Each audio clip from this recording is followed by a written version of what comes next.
কেন বিশ্বকাপ দলে নেই তামিম? প্রশ্ন পুরনো, তবে পাওয়া গেল নতুন উত্তর।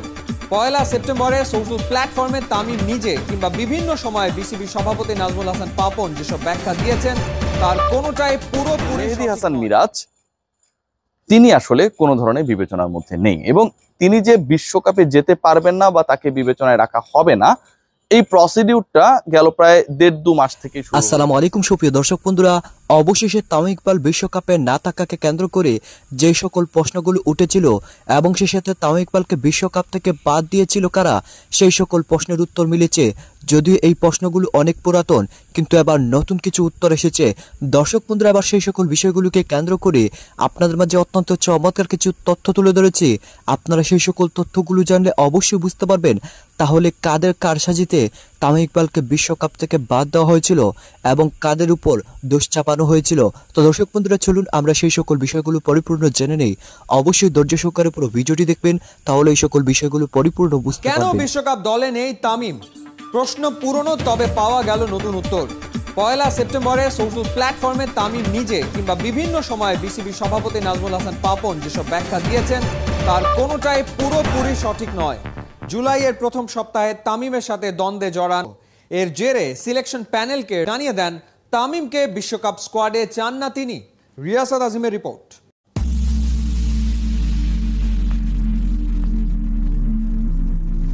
এভারেস্ট লিগে খেলার আগে মিরপুরের হোম অফ ক্রিকেটে তামিম ইকবালকে এমন রূপে দেখে আপনার প্রশ্ন জাগতেই পারে, বিশ্বকাপ দলে কি ফিরছেন দেশের ইতিহাস সেরা ওপেনার?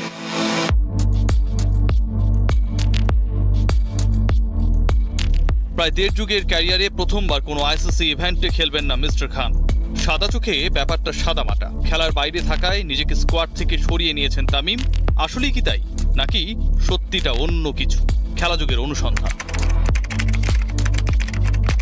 জিম্বাবুয়ে সফরে বাংলাদেশ, সব ফরম্যাটের দলে তামিম। ইনজুর্ড বাঁহাতি ওপেনার, আর তাই বিখ্যাত শল্যবিদ ডক্টর ডেভিড ইয়াং এর পরামর্শ ক্যারিয়ার বাঁচাতে নড়বড়ে হাঁটুকে কমপক্ষে 8 থেকে 12 সপ্তাহের বিশ্রাম দিতে হবে। তামিম সিরিজের একমাত্র টেস্টটা খেলবেন কিনা তা নিয়ে যত আলোচনা সেই সময়।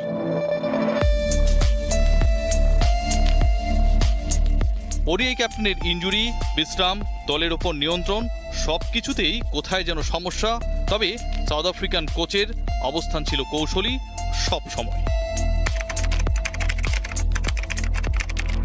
হারারেতে একমাত্র টেস্ট মাঠে গড়ায় 7 জুলাই। খেলাযোগ নিশ্চিত হয়েছে টেস্টের আগে ডমিঙ্গো বিবাদে জড়ান তামিমের সাথে। এক পর্যায়ে সেটা বাকবিতণ্ডায় রূপ নেয়। টিম লিডার সাজ্জাদুল আলম ববি, নির্বাচক আব্দুর রাজ্জাকের হস্তক্ষেপে পরিস্থিতি শান্ত হয়। তবে শীতলতা দূর হয়নি। শীর্ষ ক্রিকেটার, কোচ আর ম্যানেজমেন্টের সিদ্ধান্ত কোনোভাবেই ঘরের অশান্তির কথা বাইরে যাবে না। জিম্বাবুয়ে সিরিজের পর Tamim Iqbal out of focus. বিশ্রামে দেশের সর্বকালের সেরা ওপেনার ডমিঙ্গোর জন্য যা হয়েছে এক কথায় অসাধারণ। সেপ্টেম্বরের বিশ্বকাপ দল নিয়ে একাধিক আলোচনা হয় কোচ, প্রধান নির্বাচক, অধিনায়কের। তামিমকে স্কোয়াডে রাখতে ডমিঙ্গো তার আপত্তির কথা জানিয়ে দেন সোজাসুজি। প্রধান নির্বাচক মিনহাজুল আবেদিনের ভূমিকা ছিল অনেকটা ইয়েস স্যার।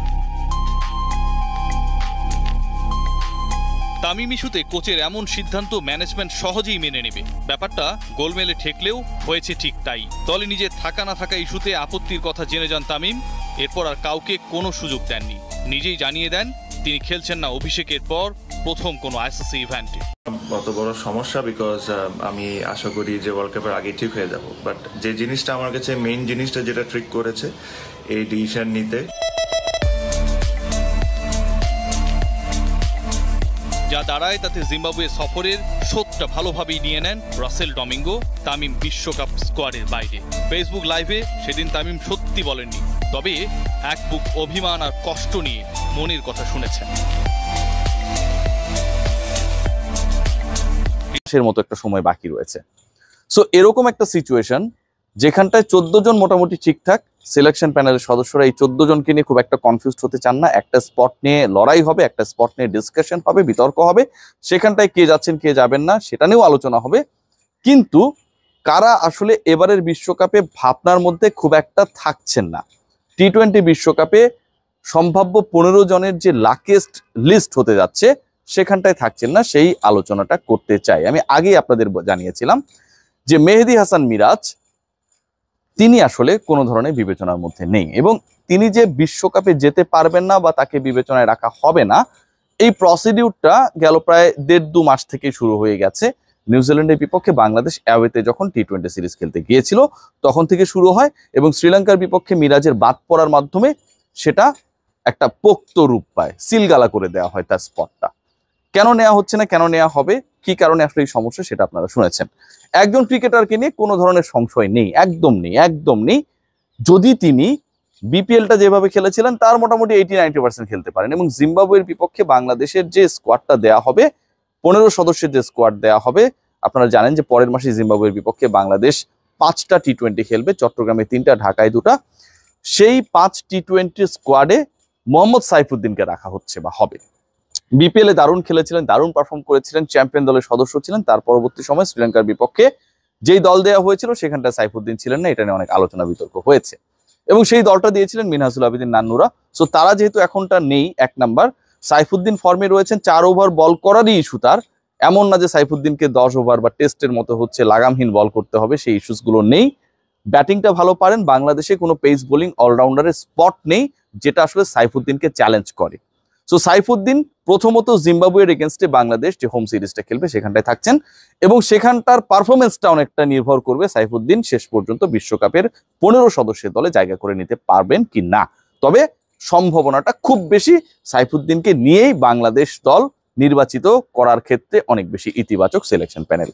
না থাকার যে লিস্ট সেখানটায় অন্যতম আরেকটা নাম, মেহেদী হাসান মিরাজের পরে এনামুল বিজয়। অনেকেই আমার কমেন্ট বক্সে এসে লিখেছেন যে বিজয়ের নামটা কোথায়। বিজয় দেখুন, বাংলাদেশের টি-20 সেটআপে 2022-এর পর থেকেই কোনো পরিকল্পনার মধ্যে নেই। সবশেষ টি-20 খেলেছিলেন, আমি যেটা বললাম যে 2022 সালে, প্রায় 2 বছর আগে, এবং সেই টি-20 ম্যাচটা খেলেছিলেন তিনি আফগানিস্তানের বিপক্ষে। এনামুল বিজয়কে নিয়ে ওয়ানডে সেটআপে, সামটাইমস টেস্টে আমরা দেখেছি তাকে নিয়ে নাড়াচাড়া করা হলো। টি-20 নিয়ে এনামুল বিজয়ের ভবিষ্যৎ বা এনামুল বিজয়কে নিয়ে বাংলাদেশ দলের ভবিষ্যৎ গড়ার কোনো ধরনের পরিকল্পনা নেই। তিনি যতই ডিপিএল এ ভালো করুন, তিনি যতই বিপিএল এ ভালো করার চেষ্টা করুন না কেন, end of the day Enamul Bijoy কোনো ধরনের অপশনের মধ্যে নেই। বিকল্প ওপেনারের যে ভাবনা চিন্তা, সেখানটায় একজনকেই ভেবে রেখেছে টিম ম্যানেজমেন্ট, যদি বিকল্প ওপেনার বাংলাদেশ দল নেয়, সেটা হচ্ছেন ছোট তামিম। তো দর্শক বন্ধুরা, আপনারা হয়তো পুরো ভিডিওটি দেখে এবং এই সকল কথাবার্তাগুলো শুনে অবশ্যই বুঝতে পেরেছেন আসলে কারা এদের হাতে। তো দর্শক বন্ধুরা, আপনারা হয়তো পুরো ভিডিওটি দেখে এবং এই সকল রিপোর্টগুলো শুনে অবশ্যই বুঝতে পেরেছেন আসলে তামিম ইকবালকে বিশ্বকাপ থেকে বাদ দেওয়ার জন্য যেই সকল মানুষগুলো একের পর এক কারসাজি সাজিয়েছিল এবং সেই সাথে একের পর এক নানা বাহানা খুঁজেছিল, এবার সেই সকল মানুষগুলোর মুখোশ উন্মোচন হয়ে গিয়েছে। তো দর্শক বন্ধুরা, আপনারা পুরো ভিডিওটি দেখে এবং এই সকল আলোচনাগুলো শুনে আপনাদের কাছে কি মনে হয়েছে অবশ্যই কমেন্ট করে জানিয়ে দিবেন। তো দর্শক বন্ধুরা, ভালো থাকুন, সুস্থ থাকুন, আল্লাহ হাফিজ, আসসালামু আলাইকুম ওয়া রাহমাতুল্লাহি ওয়া বারাকাতুহু।